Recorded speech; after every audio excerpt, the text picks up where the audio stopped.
La Banque Populaire Grand Ouest donne le go pour TVR Business Club, hashtag la réussite est en vous.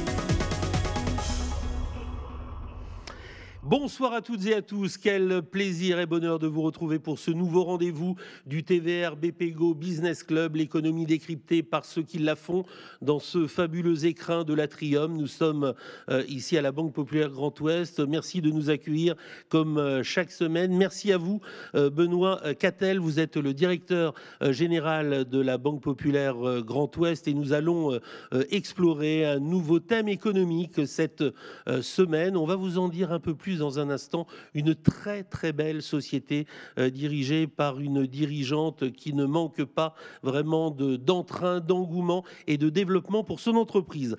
À vos côtés, merci à vous Valérie-Anne Laudet, vous êtes la directrice de Marquecom et la fondatrice de Farbet Éditions.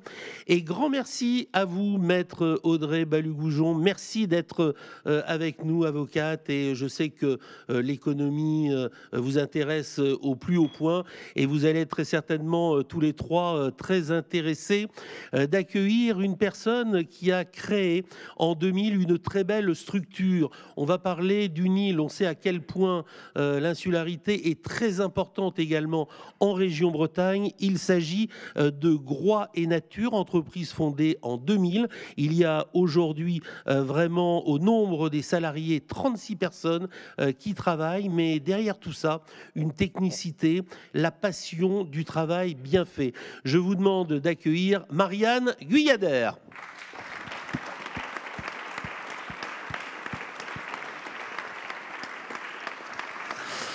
Marianne, merci beaucoup d'avoir accepté l'invitation du TVR BPGO Business Club. On a vraiment envie d'en savoir vraiment un peu plus sur cette très belle structure.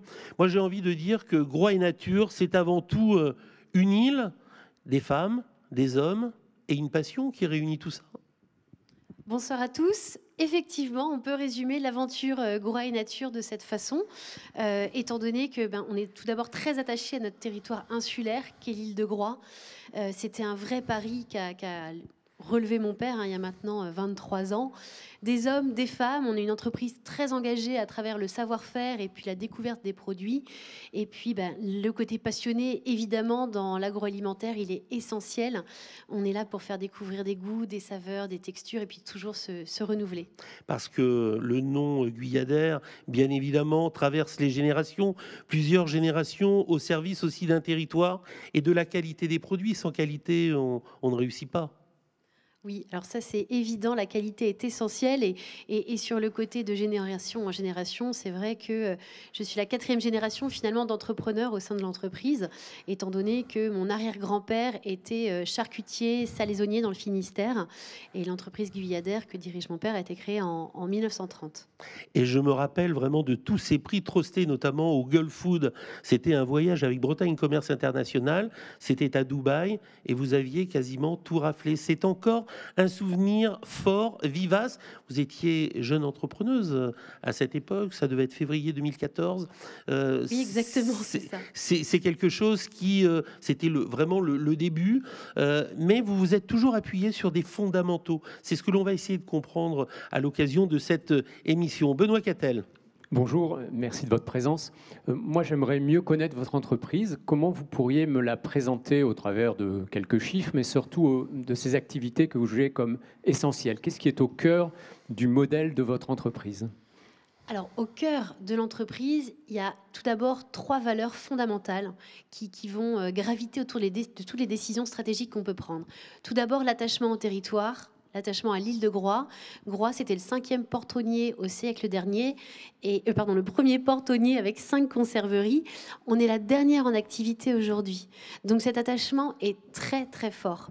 Après, il y a une valeur qui est l'intégrité vis-à-vis de nos parties prenantes, avec évidemment une transparence dans ce que l'on fait, avec aussi l'importance des collaborateurs, des collaboratrices qui m'accompagnent au quotidien, et puis enfin l'engagement de nos produits. Donc là, ça va être d'aller sourcer le meilleur produit avec un engagement au niveau local qui est très fort. À titre d'exemple, on a développé une gamme vraiment issue de pêche bretonne. On peut aussi donner comme exemple l'île de Groix, c'est évidemment la mer, donc on travaille avec un éleveur d'ormeaux sur l'île de Groix, mais c'est également la terre. Et on travaille beaucoup sur ces sujets-là, de se dire comment on peut appuyer encore le développement de nos produits à travers cet engagement de nos produits dans le sourcing qu'on peut en faire. Donc Groix et Nature s'est développé d'une façon, je dirais, raisonnée. En tant que PME, la première étape, ça a même été d'exporter à l'Orient. Parce que quand vous êtes une entreprise insulaire, il ne faut pas oublier qu'on vit au rythme des bateaux, 45 minutes. Et ça, c'était la première étape. Et ensuite, pour vous donner quelques éléments, on travaille avec différents partenaires, que ce soit la GMS au niveau local principalement, un réseau de spécialistes, d'épiceries fines. On travaille également à l'export, circuit qui s'est développé un petit peu avec l'essor qu'on a pu avoir à Dubaï. Et donc, c'est un grand plaisir de proposer une gamme de conserves de la mer. Vous allez avoir des rillettes, vous allez avoir de la soupe et des produits emblématiques comme les huiles, l'huile de homard, l'huile de crabe au piment et toutes ces découvertes qu'on a plaisir à créer au quotidien. Valérie-Anne. Alors Marianne, comment ce projet un peu fou est né entre votre père, Christian Guyader, et le maire de Groix? Parce qu'implanter une entreprise sur une île qui, vu de New York ou d'Asie, est un peu le bout du monde quand même, c'est quand même un challenge, voire même un peu de militantisme, non ? C'était un vrai défi. C'était un vrai défi. Comme vous l'indiquez, pourquoi l'île de Groix? Christian est passionné de voile, passionné de bateau. Donc nous, les vacances, c'était un peu le circuit entre les Glénans, Belle-Île et Groix, si je résume. Et il a poussé quand même jusqu'à... Il a poussé plus loin. Parce qu'il a fait la route du Rhum. Effectivement. Et il la refera, je crois. Et là, en fait, si vous voulez, il a rencontré le maire, Dominique Yvon, qui a tenu un discours très fort auprès de l'entrepreneur qu'il est, de dire « mon île est en train de crever ». Parce qu'il faut se dire que avoir de l'emploi à l'année sur une île, c'est très important. Parce qu'en fait, une île, c'est vraiment un territoire précieux, un territoire fragile, que ce soit au niveau de l'environnement, mais également au niveau économique. Et donc, l'engagement, c'était de créer cette conserverie pour avoir un projet pérenne. Et donc, on a appris beaucoup de choses les premières années, parce que se développer, avoir une entreprise, c'est une chose, mais après, se développer et être pérenne, je dirais qu'on rentre dans une deuxième étape de l'aventure. Et on l'a vu parce qu'en 2015, on a fait des travaux sur Groix en triplant la taille de production et en ayant des aventures au quotidien pour pouvoir réaliser ces travaux. Audrey. Bon, vous nous avez parlé de Christian. Est-ce que vous pouvez nous dire qui est Denise? Ce qu'elle vous a apporté comme valeur? Et puis, si on a le droit, est-ce que vous pouvez nous donner aussi le secret de sa tarte aux pommes? Oh là là, vous êtes super bien renseignée. Denise, c'est ma grand-mère, c'est mon modèle dans beaucoup de choses. Elle a dirigé Guyader. C'est une femme qui était très engagée, très passionnée, qui aimait le commerce pour l'empathie aussi, d'aller voir les gens et de leur proposer le meilleur produit possible. Et petite, j'ai eu la chance de ne pas aller au centre aéré. Par contre, j'allais travailler avec ma grand-mère. Donc, j'ai fait plein de rendez-vous. Je n'avais pas le droit de parler. J'étais assise à côté d'elle. Et puis, j'écoutais. Je me disais, c'est quand même chouette. Et c'est vrai qu'elle m'a donné envie de faire ce métier, très clairement. Et après, la tarte aux pommes, je ne peux pas vous donner le secret. Denise est une grande cuisinière. Donc, petite, c'était aussi ça. C'était d'apprendre à cuisiner à ses côtés. Et finalement, je crois que c'est quelque chose qui se transmet chez nous de génération en génération. Dans la famille, on est tous vraiment... à avoir cette passion de cuisiner, d'inviter, de trouver la bonne recette qui va faire plaisir à nos invités. Le partage, tout à fait. La cuisine, c'est le partage. Et écoutez, si un jour j'arrive au niveau de Denise en termes de tarte aux pommes, promis, je vous en ferai une. Merci. Quelle est votre gouvernance? On dit que vraiment des entreprises dirigées par les femmes ont quelque chose de bien particulier dans le management. Quelle est votre gouvernance? Bah écoutez, ça, il faudrait peut-être poser la question aux collaborateurs, la différence entre hommes et femmes. Moi, je considère, en tout cas, je considère qu'une femme comme un homme, il n'y a pas une grande différence. C'est la sensibilité de chacun, le parcours à la fois personnel, le parcours également en termes d'études, et puis après, ce sont les expériences de la vie. Donc, moi, j'essaie de rester toujours ouverte, de me dire que chaque jour est un nouveau défi, d'avancer, de croire dans toutes les convictions qu'on peut avoir et positionner dans l'entreprise, et puis de travailler vraiment avec mes collaborateurs dans ce sens pour qu'ils m'accompagnent, parce qu'une entreprise, c'est pas du court terme, c'est une aventure à long cours. Donc, d'un point de vue gouvernance, voilà, c'est vraiment être dans le partage des informations et j'ai ce besoin-là aussi de travailler avec des experts dans leur domaine pour qu'on se nourrisse mutuellement entre des projets et de la technicité. On appuie souvent en région Bretagne l'innovation, l'international à côté. Vous avez les deux aspects en essayant de regarder au-delà de la ligne d'horizon, parce que lorsque l'on est sur une île, forcément, on a envie de sortir, on a envie de créer, et vous l'avez fait à Lorient avec le comptoir. Ça marche fabuleusement bien, et un futur comptoir va ouvrir dans quelques semaines, quelques mois à Quimper. Oui, tout à fait. Alors, en termes d'innovation, je pense qu'il y a deux types d'innovation. Il y a les innovations produits, évidemment, quand on est dans l'agroalimentaire, ça va être des recettes, ça va être un choix d'ingrédients. Et il y a aussi l'innovation en termes de positionnement marché, où on va commercialiser nos produits. Et c'est en ce sens qu'ont été créés les comptoirs Groix et Nature, parce que le comptoir, vous n'êtes pas dans une épicerie fine, vous n'êtes pas dans un restaurant, vous êtes dans un lieu hybride, où il va vraiment y avoir toutes ces valeurs de Groix et Nature qui sont transposées au comptoir à travers une offre d'épicerie fine insulaire. On retrouve les produits Groix et Nature, mais pas que. On retrouve aussi les produits de nos camarades insulaires. Et puis sur la partie cuisine, c'est tout simplement se faire plaisir et intégrer nos produits dans une carte courte de saison. Et ça, c'est vraiment l'innovation. C'est de se poser la question en termes de produits, mais également en termes d'entreprise et donc en termes de marché où on souhaite se positionner à l'avenir. Benoît. Dans les métiers que vous exercez, puis en tant que chef d'entreprise, j'imagine qu'il y a quand même des choses difficiles. Puis il y a des choses, au contraire, qui sont inspirantes, qui vous repulsent vers l'avenir. Est-ce que vous pourriez nous faire un peu une sorte d'équilibre entre les choses aujourd'hui? Dans votre vie courante, quelles sont les difficultés auxquelles vous êtes confrontés dans le management, dans la vie de votre entreprise, que ce soit dans les produits, dans le sourcing, que sais-je, dans l'insularité? Puis aussi, qu'est-ce qui vous avez parlé d'un projet d'expansion, mais qu'est-ce qui vous fait vibrer pour les 10 ans qui viennent? Il y a beaucoup de choses qui me font vibrer pour les 10 ans qui viennent, parce que je pense qu'on vit une époque qui est très difficile, mais qui est passionnante, parce que c'est une époque où tout va très vite. Et à contrario, je considère qu'il faut savoir prendre de la hauteur pour vraiment se positionner et aller dans la bonne direction. Donc évidemment, je pourrais vous parler du problème de l'insularité, mais nous, on en a fait plutôt une force de l'insularité. On a appris à travailler avec l'insularité, et aujourd'hui, j'y vois clairement un avantage. Pour moi, c'est un supplément d'âme incroyable que le fait d'être chef d'entreprise d'une entreprise insulaire. C'est un grand bonheur de traverser et d'aller retrouver l'équipe sur l'île de Groix. Ensuite, concernant le sourcing, oui, c'est un challenge. On a un engagement où vraiment on se rapproche au plus proche de nos côtes. Donc en termes de sourcing, dans 10 ans, c'est quoi? C'est savoir dire non. Parce qu'on le fait déjà aujourd'hui, de se dire ce n'est pas Groix et Nature de travailler avec telle ou telle matière. Donc c'est vraiment de pouvoir porter nos convictions, vraiment du travail amont jusqu'après à la façon de le diffuser.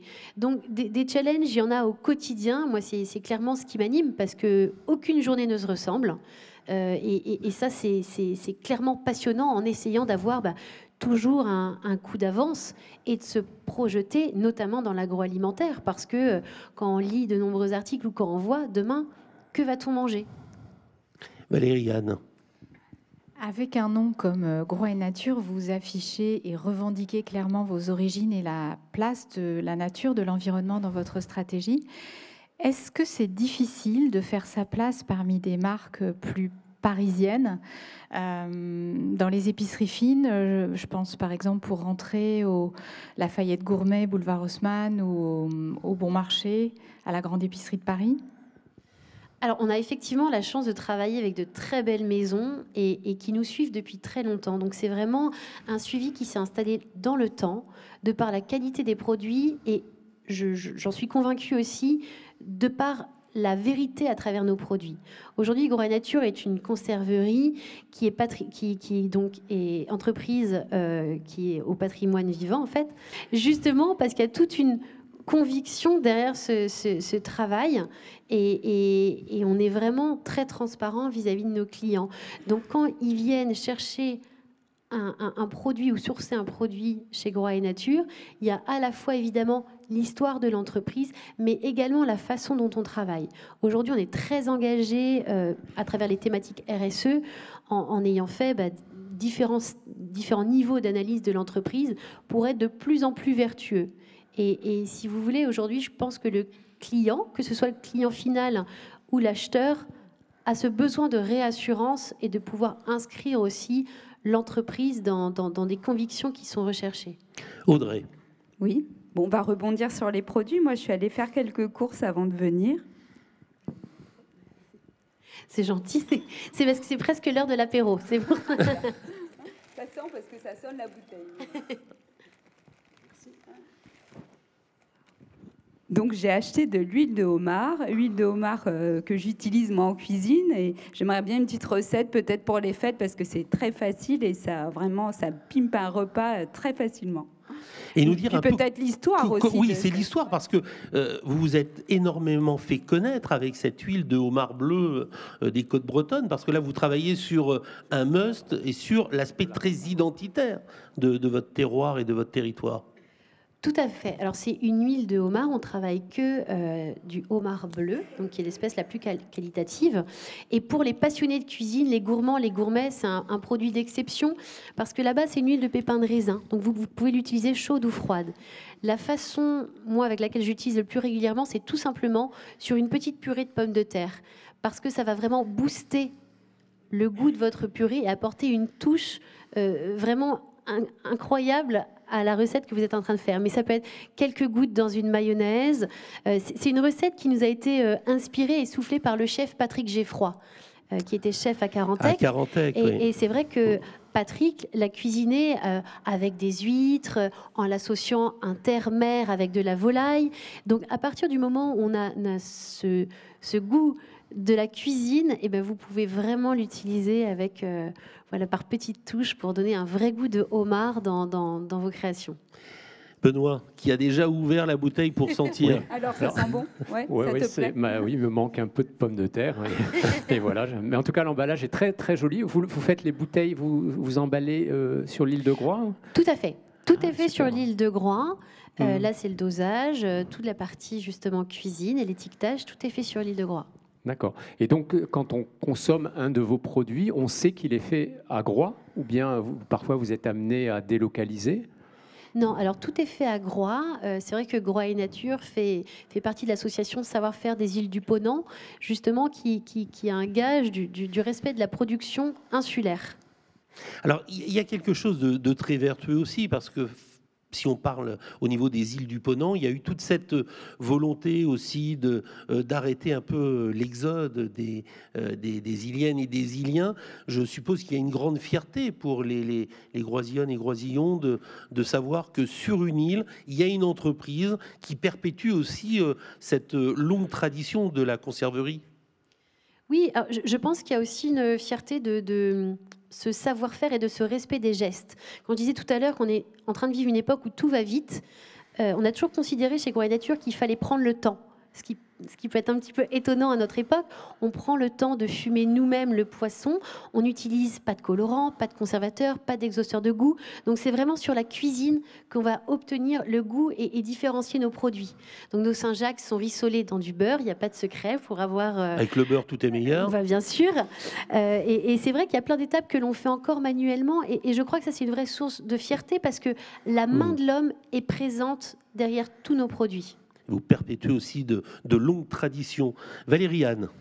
Votre ambition de devenir une marque d'artisanat, de conserverie, d'excellence au niveau national et international est devenue réalité avec des superbes récompenses, Stéphane l'a dit en préambule, de Dubaï à New York.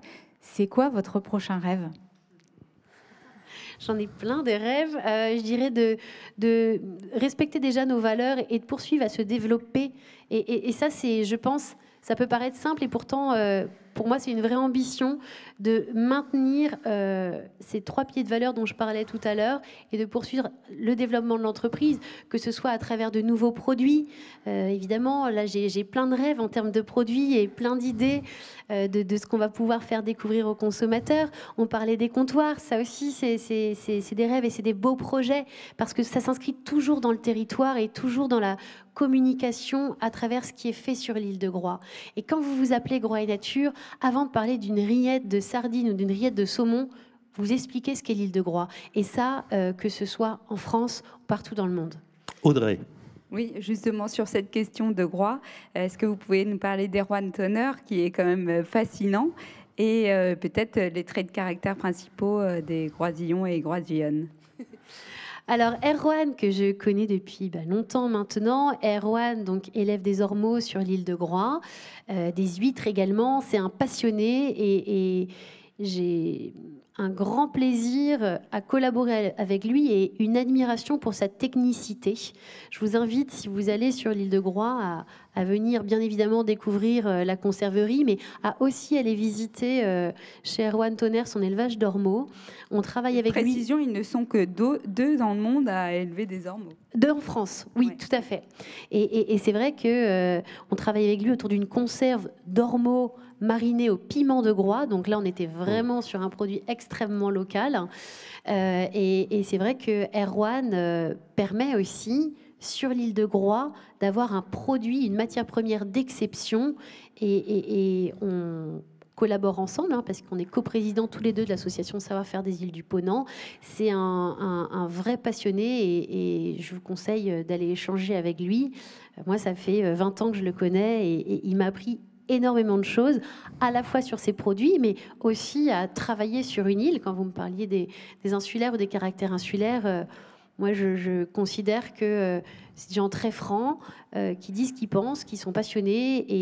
Et voilà, moi, j'ai appris entre 20 ans et maintenant à découvrir aussi l'île de Groix et à en être complètement fan. Marianne Guyader, on adore au TVR BPGO Business Club les très belles histoires familiales. C'est aussi votre propre histoire. La 5e génération est préparée actuellement à rendre un peu cette entreprise innovante, inspirante, qui se développe et qui continue à innover. La 5e génération. Guyader. Ah, donc moi Oui, d'accord, vous ok. et la 6e à venir. Ah oui, d'accord, parce que j'allais dire là. Oui, bien sûr. Quand on est dans une entreprise familiale, on est forcément à avoir ce passé et cette envie de futur. C'est très important. J'ai tout à l'heure qu'une entreprise, c'est une aventure au long cours. Évidemment, c'est pas le même ressenti, c'est pas le même vécu. Quand vous avez passé votre enfance, moi petite, je vivais à Landré-Varzec. Donc je vivais en face de la conserverie. Donc c'est pas du tout la même approche. Donc c'est évidemment des discussions que l'on a. Je pense que c'est des questions d'éducation aussi, d'apprendre et d'aborder le travail et puis de se projeter tout simplement en tant que personne. Moi, je considère que dans le cadre d'une reprise d'entreprise familiale, comme c'est le cas chez Groix et Nature, c'est important d'avoir une vraie envie et un vrai projet pour l'enfant qui est repreneur et puis pour le père ou la mère qui du coup cède son entreprise, d'avoir aussi accompli tout ce cycle qui peut être fait au sein de l'entreprise. La dernière question, Benoît. Ça va être une question un petit peu de réflexion stratégique. Je comprends que voilà, l'île est un élément déterminant et de la marque et de l'histoire et de aussi ce que vous voulez faire dans le futur. Et puis on a, en tant qu'entrepreneur, on a le volet croissance. On aimerait que, comme les produits sont magnifiques, croître. Comment est-ce que quand on est dans cette situation, on se dit outre le rapport au temps que vous avez évoqué, le rapport à la croissance. C'est-à-dire, est-ce qu'on s'auto-freine, on s'auto-limite et on se dit non, on ne peut pas forcer les choses. Au contraire, on va trouver moyen de forcer les choses parce qu'il faut, voilà, on est amoureux de nos produits, on veut les développer. Alors, je pense que quand on est entrepreneur, on a plutôt envie d'être dans l'option comment on peut appuyer sur la croissance, bien évidemment. En tout cas, moi, c'est comme ça que je réfléchis et que je vois à l'avenir Grow & Nature, tout en ayant en tête ce qu'on disait tout à l'heure sur les achats, les thématiques. Donc, c'est au contraire d'anticiper au maximum sur les développements futurs pour permettre à l'entreprise de continuer à grandir. Et ça, je crois que c'est très important pour avoir une ligne conductrice de croissance, de développement et de projection, en fait, de ce qu'est l'entreprise de demain. Et ce qu'est Grow & Nature aujourd'hui n'est peut-être pas ce que sera Grow & Nature en 2030, par exemple. Merci en tout cas, je crois qu'on peut vous applaudir. Merci beaucoup. Marianne Guyader, directrice générale Grow & Nature. Merci de nous avoir poussé les portes de cette entreprise où nous avez fait bien voyager avec ces très beaux produits, des hommes, des femmes, un territoire et puis la passion qui vous guide. Merci, c'était le TVR BPGO Business Club de Marianne Guyader. Encore merci.